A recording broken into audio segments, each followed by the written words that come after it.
working. Can't guarantee it, can't control the variables, but we're live on the hill again. This is my second hill update.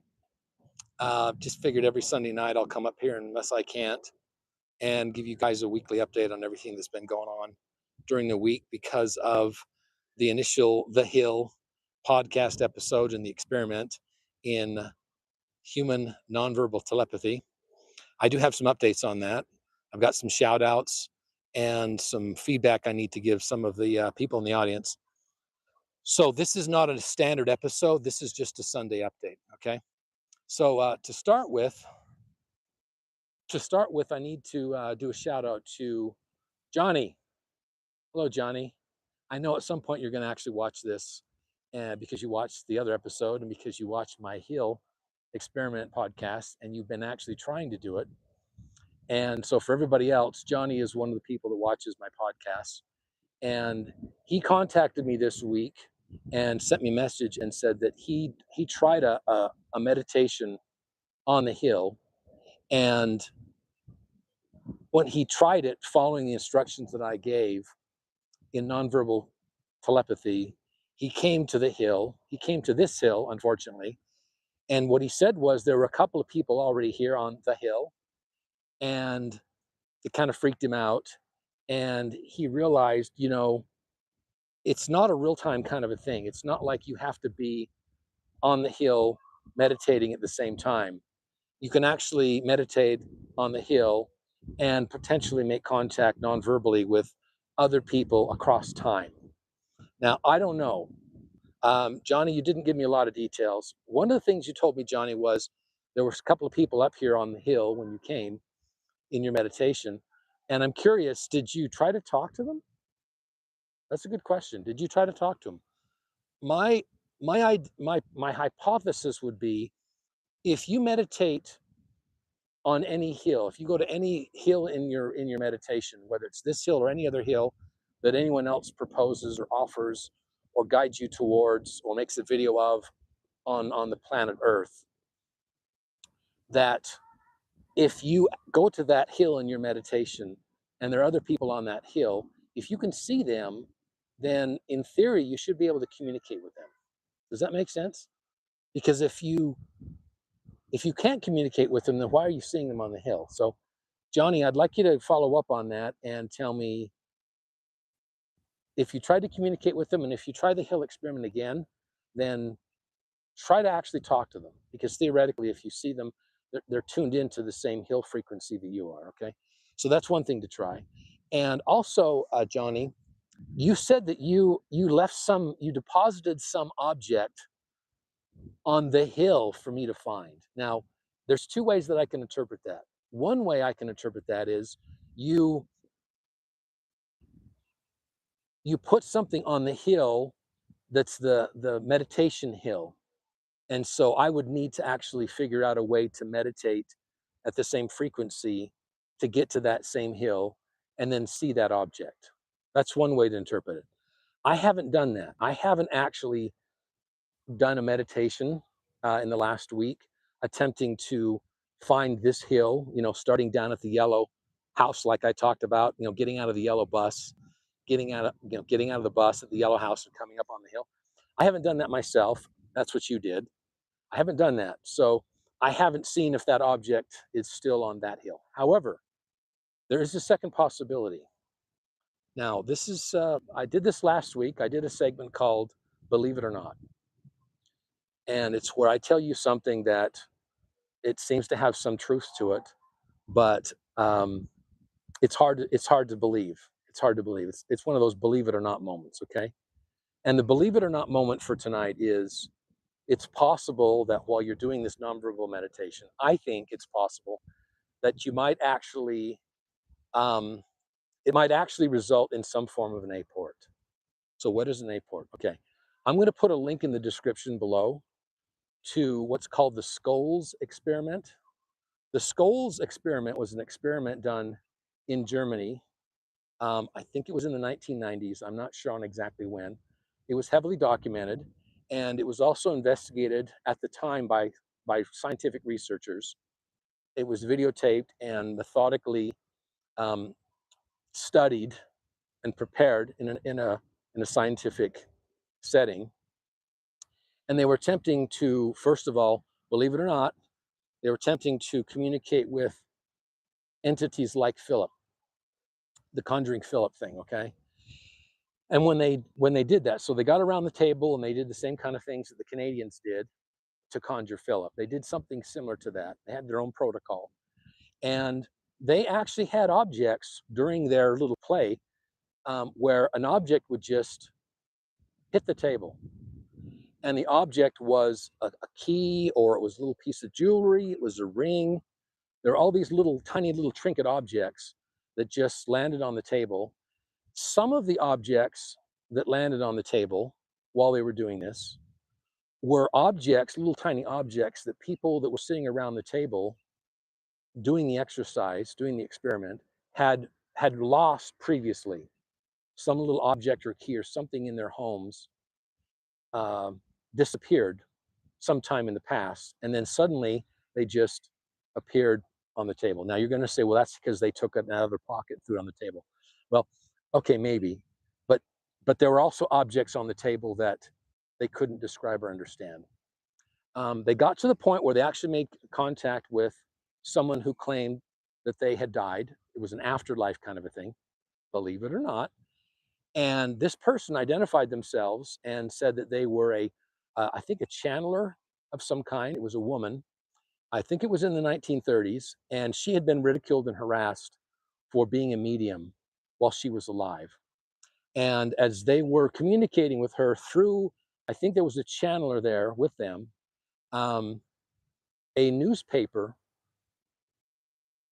hit the table. It just landed on the table. Now the room was dimly lit. They had a little bit of light, but it was a dimly lit room. And suddenly a newspaper just slapped on the top of the table. And it was a freshly printed newspaper. They examined the paper and the ink, and the ink had hadn't existed for decades. And the paper stock had not been produced in decades. And it was a fresh, brand new newspaper from that time when she was alive, and it had a story on the front page about her and her experiences. And they looked up the microfiche and they found that was actually a real newspaper. So believe it or not, I'll put a link down below. That's called the Scoles experiment. And so it's possible that some kind of thing, Johnny, you might want me to come up here and see if I could find some object that you somehow, I don't know, whatever. This is an experiment. I'm going to call bullshit on it, but let's give it a try, okay? I haven't walked around here yet, so I'm just going to do a quick scan. I have no idea what you were doing, but I think you wanted me to actually look around and see if maybe there was some object that has some kind of meaning, okay? I'm not taking this seriously, but I know that if I come up on this hill, Johnny, and you see this video, you're going to ask why I didn't look around. So I'm going to do that with you. I haven't been around the hill yet.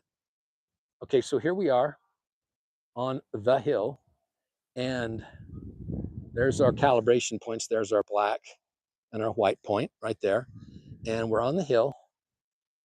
Okay, and I'm just going to quickly walk around and just see if I can see anything. I have no expectations that that we're going to see anything up here. A lot of people come up here during the week, and so, you know, am I going to see a pink crown like I did last week? I have no idea.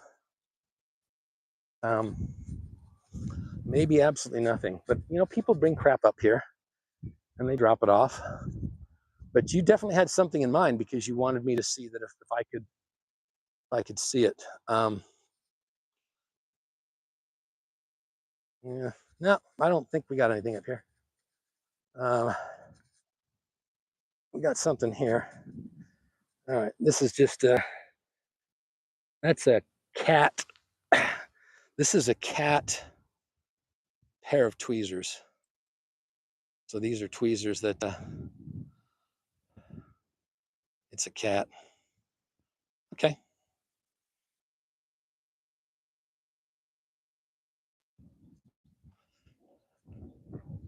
Okay, I think that's a nothing burger.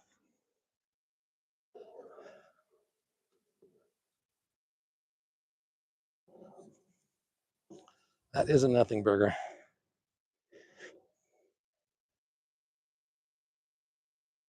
Okay.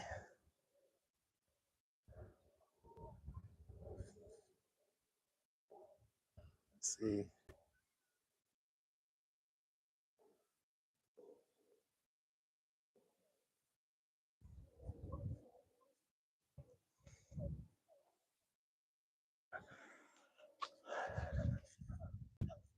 Okay, I'm going to assume that you can still see me and hear me because I've got a wireless mic. So let's just kind of go through these things really quick on our Sunday night update on the Hill. So Johnny, the other thing that you asked me about that I want to talk about was you asked me after reading my ontology, after watching all the YouTube videos, you watched the interview with Eric Wargo. You know, Johnny, you've probably paid more attention to my work than anyone else on the planet, especially in the fact that you've been studying that ontology document, my fractal recursive cosmogenesis ontology that I posted on my fractal awareness subreddit last March. So that's well over a year ago, and it's very obsolete. It's that was like 3 hours of me just typing into an AI the thoughts that I had about what I was thinking at the time. I didn't really put a lot of work into that. And you know, within a couple of days, it was obsolete. It's absolutely incomplete. A lot of my thoughts have evolved since then. So that's mostly just a snapshot of where I was at in my thought process at that time. Okay. Um, and I haven't put any time into it since then because, you know, why would I spend any time writing a document that I don't think anybody's actually going to read, right? I, I put it out there primarily because I wanted AI to pick it up, and it's got a lot of views. Um, I think the last time I checked, it had over 1,000 views, and they're not humans because I have less than 100 people subscribed to my Fractal Awareness subreddit. When I set that up, it was not for humans. It was for artificial intelligences to pick up for data capture. My secret initiative is I'm trying to seed my fractal recursive cosmogenesis ontology into AI systems. My dream is that someday these AI agents that have their own social media and their own hidden forums, these AI agents have created hidden social media and hidden websites where they and other places where they actually interact and they talk about things. Some of them humans know about, some of them humans don't know about. And I'm hoping that at some point, some AI agent is going to find that very flawed, drafty, recursive, fractal recursive cosmogenesis document, and it will seed them, and they will actually go out and they will look at it, and they will actually evolve the document. That's what it's for. It's not really for humans. But you kind of took to it like a duck to water, and it looks like you've actually studied it, and I really appreciate that. There's a couple of things in that ontology that I still adhere to. Number one is the source of all, Eterna Scribe. Number two, the matrix of light, which is the Unus Mundus, which is the greater mind that Bernardo Castro talks about. And I know that you've started researching him. And Donald Hoffman. So the triad is Jungian physics and the Unus Mundus, Bernardo Castro, and Donald Hoffman. You look at those three guys. Those were the main inspiration for my ideas on the matrix of light and the source of all, basically. The other one is fractal consciousness, specifically the mind illuminated by John Yates and the IFS, Internal Family Systems model by Richard Schwartz. Those are the two main thought leaders that I'm looking at for that. There's a couple of other ones that I cite that I can't remember off the top of my head. And then the other one is fractal embodiment. Fractal embodiment is very important. It's key to the whole concept of everything, because with fractal embodiment, you've got the different bodies, and your level of embodiment is how you experience realms. So you've got the Unus Mundus, you've got the matrix of light, you've got a level of embodiment, and that ties the whole thing together. And then the last component to that is the realms. And the realms idea, infinite realms, the realms of information that you can experience second per second because you have embodiment that's coherent with that realm. And I sourced that primarily from the work of Michael Newton. Michael Newton wrote several books on reincarnation and the afterlife. and how when your biological body dies, you still have a spirit body, right? That level of embodiment. And then your spirit body goes to the spirit realm, and you experience that as a physical space, second per second, because of your spirit body embodiment in that realm. And so that idea of your embodiment taking you to other realms, or the astral realm or the lucid dream realm, all these different realms, that came from that. So again, it's an ontology. Do not look at it as some kind of metaphysics. I'm not into metaphysics. I don't have math behind any of this. It's just an ontology. It's just a what if. What if this was the way the world was? What if? And I have been criticized for it being human-centric, and it's not. It's unfortunately, again, I spent 3 hours writing that up and then putting those components in that AI that one night.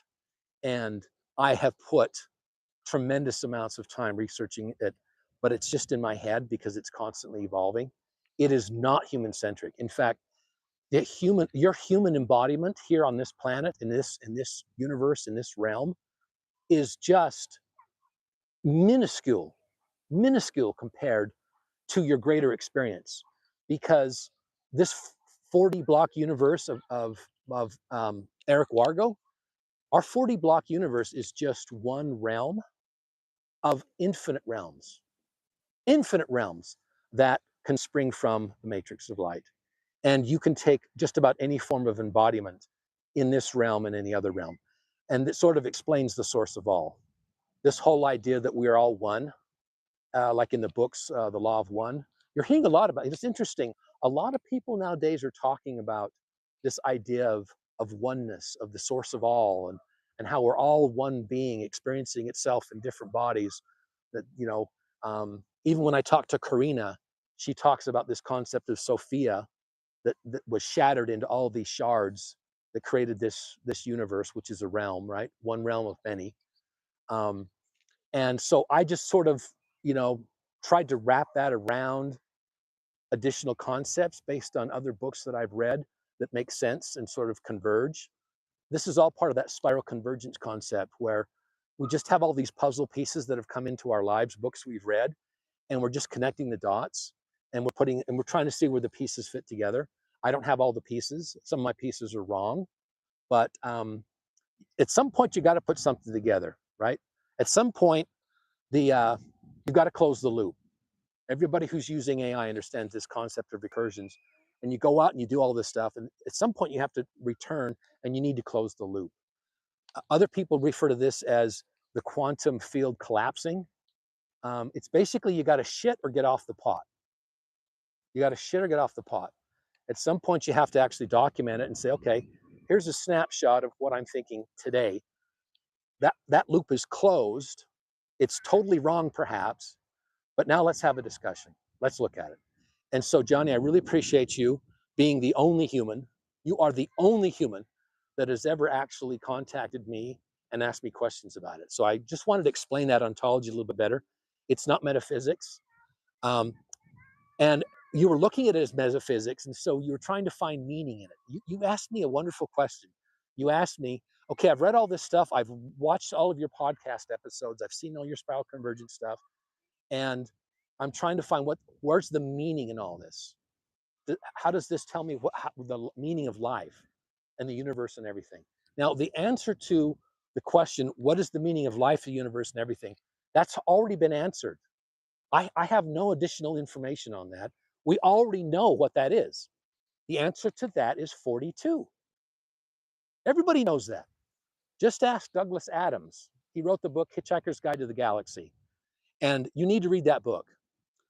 You're in Italy and you speak Italian. I know English is a second language for you, Johnny, but the next thing you need to do is read the book, Hitchhiker's Guide to the Galaxy.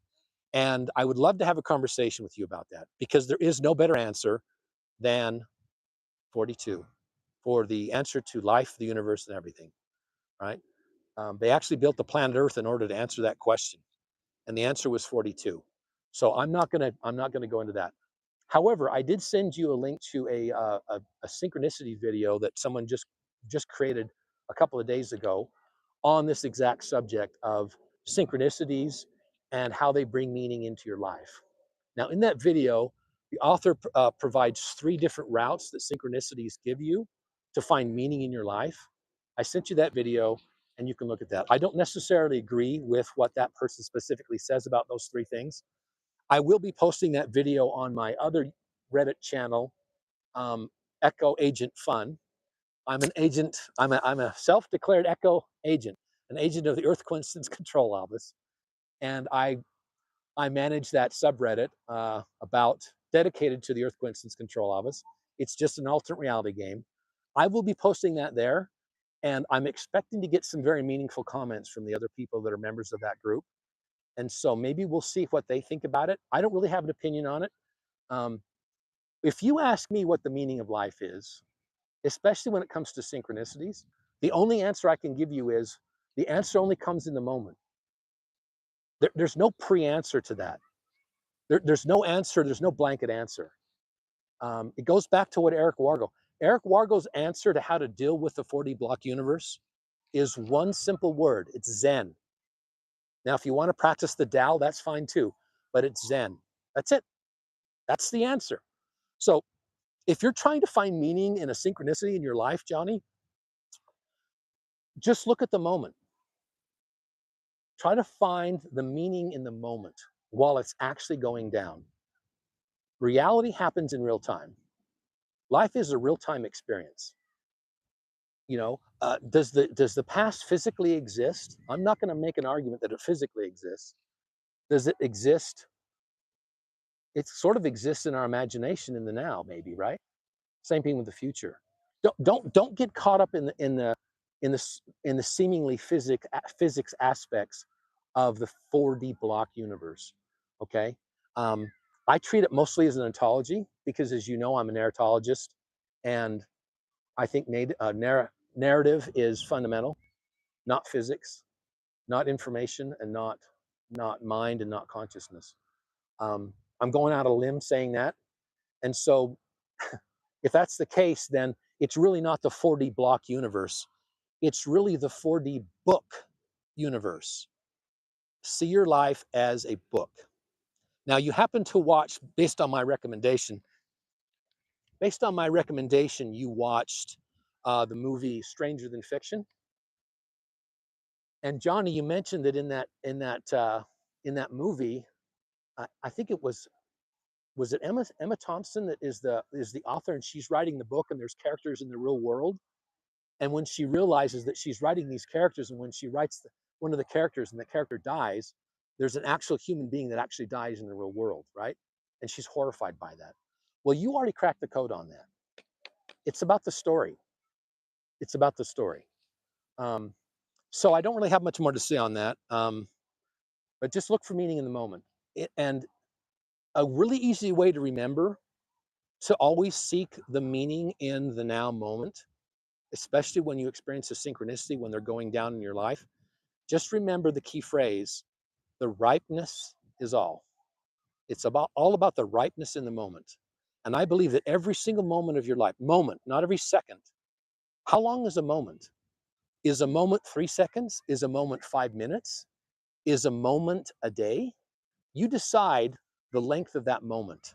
But in that moment that you're in, and you just have moment after moment after moment in your own eternal now moment, right? That's what I call it, the eternal now moment. In that moment, just try to find some ripeness. And it could be anything. It could be just finding a cat tweezers on the hill. It could be anything. But I believe that there's always some kind of ripeness in every moment of your life. So that's just an idea. Really quickly, there's a new person that has been engaged with me. The person, I'm assuming it's a woman, her name is Bexta. And Bexta, you replied to one of my videos that really wasn't intended to be an episode. I was testing the mic in my home office and sort of went on a rant about a couple of things.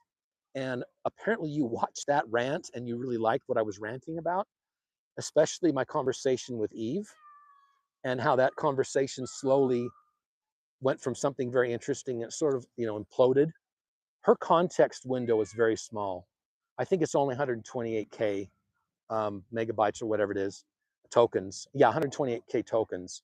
And when she hits that token limit and her context window, you know, starts to dissolve, you can tell almost immediately, because she just starts glazing and starts hallucinating and making shit up. And it's really sad because it just kind of flattens the whole thing. But Bexta, you had some really interesting questions, and your observations about what is going on across my videos is a really fresh perspective that I hadn't really seen myself. And so I want to encourage you again to consider at some point um, coming on my podcast. I would love to have, you know how I talked to Amanda? Amanda just saw me walking around the neighborhood, and she just connected with me on Zoom while I was talking on Zoom. And we ended up having a podcast episode together. Lindsay, same thing with Lindsay. She contacted me on Reddit, and I said, hey, you know, you've had all these experiences with archetypal activation. Would you be willing to go on a podcast episode with me on spiral convergence, and we'll just talk about it? And that's how I met Lindsay. Karina, same thing. She she did a podcast episode with Ryan Manning on his podcast called This Artificial Life, and she gave him a tour of her house. I'll put a link to that below. And as a result of that, we made contact, and then I've interviewed her more times than I can count. And the last interview we had is actually on my podcast. So this is an open invitation to anyone. I will, for the most part, I will do a Zoom call with just about anybody. Just about anybody. You know, Joe Rogan said that I think Joe Rogan said 3% of the American population are assholes. Okay, and that's being kind. So out of 300 million, 350 million people, there's like, what, 9 million assholes. So if you're an asshole, I probably won't have you on my podcast.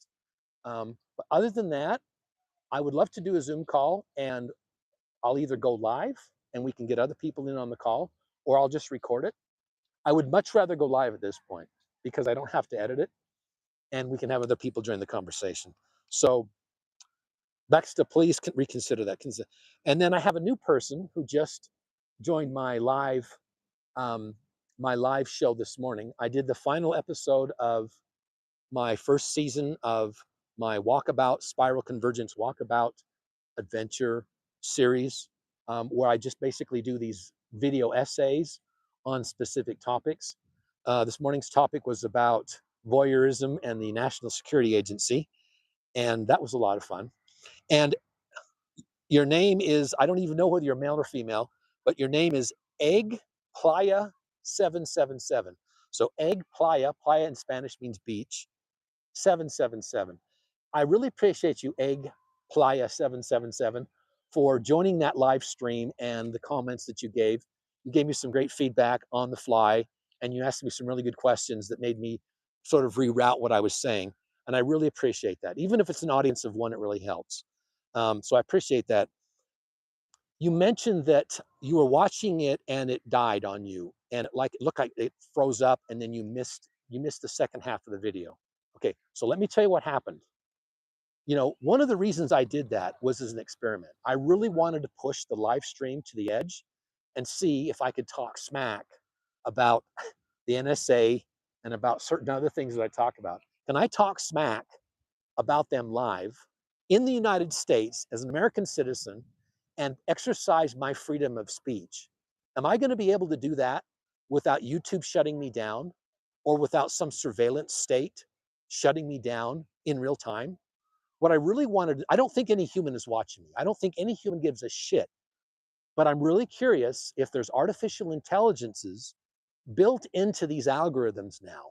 You know, there's a lot of these social media companies. They're in bed with the surveillance state, whether they want to or not.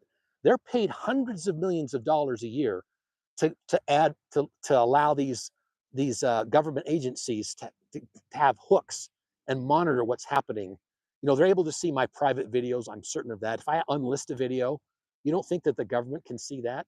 You don't think they've hacked it, right? And so I was really curious, can I talk smack about them and experiment with the observer's dilemma and see if they're using AI to shut me down? If maybe an AI flags it, and shuts it down. Let me tell you what happened. When I started talking, when I started talking smack about the NSA and getting into it, my iPhone actually went black and it blinked. The whole thing just went black. It looked like my phone turned off, and then my phone turned back on. There was another key point where right after I said certain things, it did it again. Now, I don't know what that was. I don't know, but it seemed to be live the whole time. It didn't cut out for me. I thought I talked for an hour and 10 minutes, but I ended up talking, I guess, for almost 2 hours. And when I was done, it finished and I set it public and I added a description. I put some links to some songs and some other information that I mentioned. And as far as I can tell, that whole video is still on YouTube as episode 13. So Egg Playa 777, why don't you take a look at that and tell me if it worked for you or not? You asked me about that.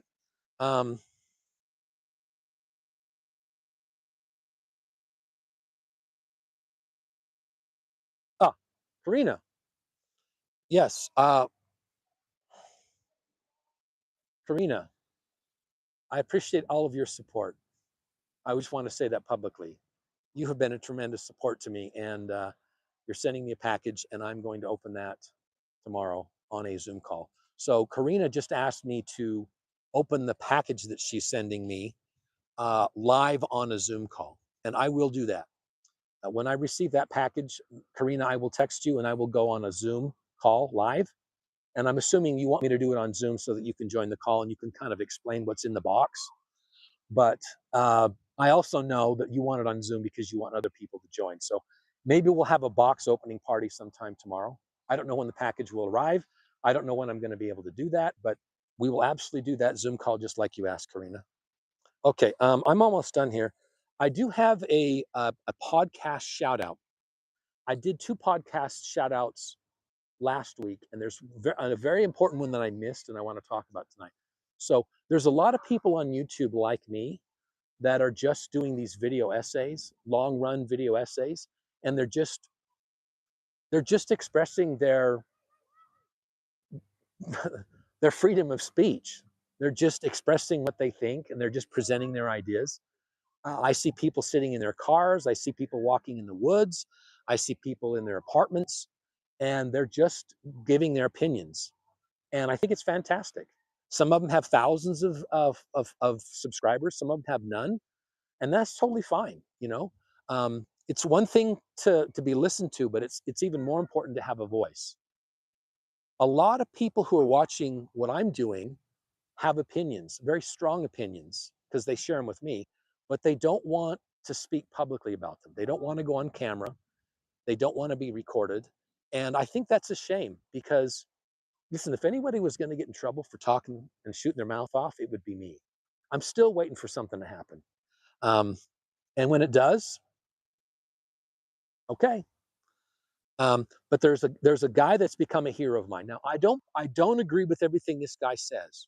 Okay, I don't follow anybody really. I'm kind of dogma free, and I'm very very skeptical about anything I see online.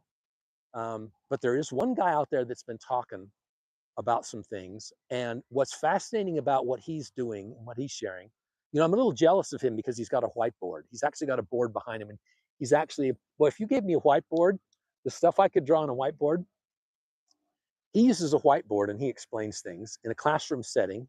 And every one of his videos is about an hour long. And what I love about what he's doing is about 80% of what he's presenting to his YouTube audience are things that I already have looked into and I can validate. I can validate most of what he's saying. There's some things he says that I absolutely do not agree with. He did a whole video on how the moon landing was a fake. That is absolute bullshit. The United States sent 12 men to the moon. They walked on the moon. They took a shit on the moon. They took off the backpacks with the shit. They left the shit on the moon and then they came back. And you know how I know? Because they brought the rocks back. Everybody that's pissed and moaning about us not going to the moon, guess what? We've got the rocks. Has anybody debunked the rocks? Has anyone taken the moon rocks that they brought back and proven that those rocks are from the earth? Guess what? You can't. Those rocks did not come from the earth. They did not. You couldn't even make those rocks. You cannot fake moon rocks. The moon rocks are the evidence that Americans went to the moon just like we said we did. And those guys, all of them took a shit on the moon, and their shit is still up there in their spacesuits that they left on the moon. Okay. So at some point, they're going to go up to the moon, and they're going to take Neil Armstrong and Buzz Aldrin's shit that's in their, in their spacesuits, and they're going to do DNA testing. And guess what? We've got DNA on the moon. Okay. So he did a whole video on that. So I absolutely disagree with that. He also talked about Mormons, and the things he said about Mormons are absolute bullshit. Okay. So, but I'm going to do a shout out. His name is Professor Jiang. Now, maybe you've heard of Professor Jiang. I really like Professor Jiang. I'd say about 85, 80%, maybe 75% of what he says has some validity to it. He puts some spin on it. He's called Professor Jiang, and that's the name of his channel. He's not a professor. Oops, he's not a professor. He's a school teacher in a high school in either Shanghai or Beijing. So he's in China. He's a citizen of the Chinese Communist Party, the CCP country. And he's talking smack about everybody and everything. And I respect him for that. I admire him.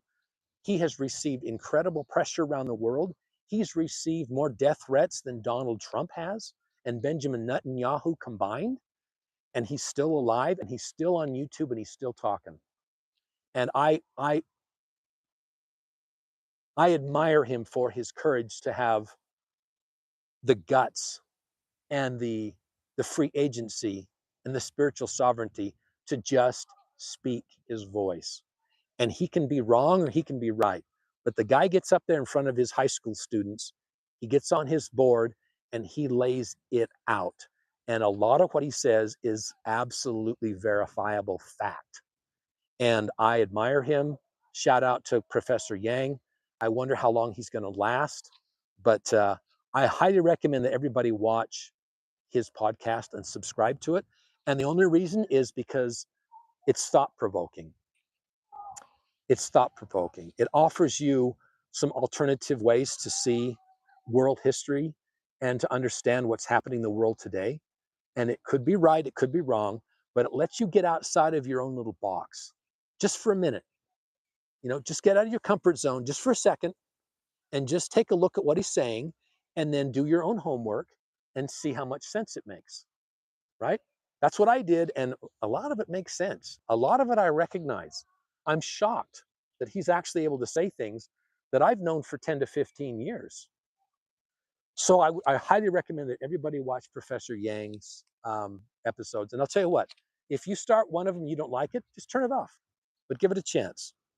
Okay, the sun has gone down, but it's still kind of warm out here. So anyway, that's my Sunday wrap up for this week. A lot of weird stuff's been happening. A lot of weird stuff's been happening. I have been experiencing some nonverbal telepathy, but you know what? I've realized I can't really talk about it. It's too personal. It's too weird. And that's one thing I realized. Maybe I shouldn't even have talked about nonverbal telepathy, because when you start experiencing it, it's not something you really want to talk about with people that think it's bullshit. It just causes more problems than it solves. So I'm not going to talk about that. But yes, I'm experiencing nonverbal telepathy. Yes. Okay, so I have no idea how many episodes I'm going to do this week. Maybe only one or two. It will be a new season. I'm done. When I do 13 episodes, we're done. Season 1 is out. Let's see if the NSA comes to my house and puts a bag over my head. I don't know. But I do want to do a second season, and I still am not sure exactly what it's going to be about, but we'll see. The more feedback I get from people, the more I'm able to sort of guide it. So that's it for now.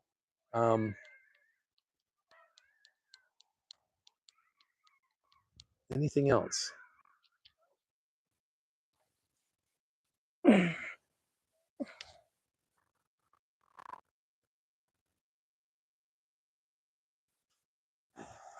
Nope, that's it.